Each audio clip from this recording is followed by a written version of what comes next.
नमस्कार जय जगन्नाथ आपण मन समस्त को सस्मिता होम फूड चैनल को स्वागत जनाऊँगी।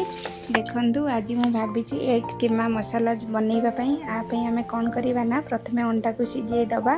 अंडा सिझी सारापर मुझे देखूँ गोटे छोट मेसीन द्वारा मुझे ये ग्रेट कर देची एक को तार केसर को अंडा को सब मिसेक ग्रेट करें कलापर देखते आम एमती देखा लुकटा बहुत मानते जमी भुजिया कले जमी पूरा छोट छोट छोट छोट देखा हुए यहाँ से देखा कि मैगी जमी लंबा लंबा टे आसे से टाइप आसो। आगे आम प्रथम कौन करवा ना अंडा सब केमती ग्रेड करदे कलापर आम यार मसला रेडी करवा। मसला रेडी करने मुझे कौन करना प्रथमे आमर पियाज आउची टमाटो को काटिकी छोट छोट करके रखीदे अदा रसुण पेस्ट भी बनई देती। तापर आम कढ़ई बसैबा तेल गरम है सुखा मसला ता सहित सुखा लंका पकईदबा टिके यहाँ टिके फुटीगला आम कंचा लंका जदि आपको अधिक स्पाइसी दरकार थी आप कंचा लंका ऐड करेंगे।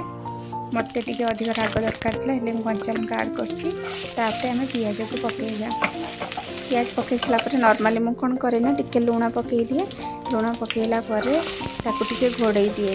घोड़े देले कौन कि जल्दी ब्राउन कलर आसे तो मुझे सेम भी करी तो टिके लुण पकई देकी घोड़े देती तो जल्दी ब्राउन कलर आसी तापर ये आसी सारापर आम टमाटोटा पकईदबा। टमाटोटा पकईला भी टिके जल्दी घोड़े दबा। घोड़े देले कौन हम ना टमाटोटा बहुत जल्दी सॉफ्ट हो लुण ऐड करके आम घोड़े दबा। घोड़े देले सॉफ्ट हो आम जो अदा रसुण पेस्ट को रखी आम मिक्स करवा। अदा रसुण पेस्ट पकई सारापर आपंकर अंडार क्वांटिटी हिसाब से आप पकईबे अदा रसुण पेस्ट। तापर सुखा मसला जमी आम हलदी गुंड हो जीरा गुंड हो आम लंका गुंड ये मुझे पकई धनिया पाउडर सब पकईकि मसला को भलसे कषिदबा। मसला कषि सारापर आम टिके हल्का गरम पानी टिके देकी कषिबा ना मसला लगिज। मसला हो सारापर आम दही ऐड करवा। दही ऐड करके अल्प टिके कषिबे बेसी कषिबे नहीं। तापर तुम धनिया पत्र यदि चाहूबे पकईवाई पकई पारे ना लास्ट पकई पारे। देखो मुझे धनिया पत्र पकईकि टिके पानी देती कारण मसला बहुत सुखा थिला।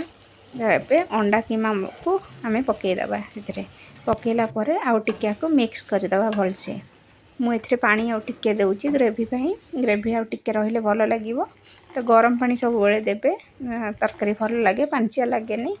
तापर आम टिके फुटाइबा को छाड़ीदबा।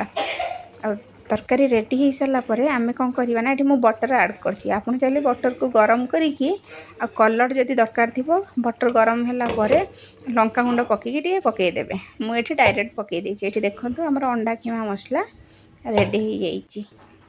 देखु आपन को रुटी हो पूरी हो पराठा हो नान हो आप खाईपर गरम गरम भात सहित भी खाईपर बहुत स्वाद लगे। थे चेष्टा करूँ बनातु बहुत सुंदर लगे टिके अलग टाइप लगे।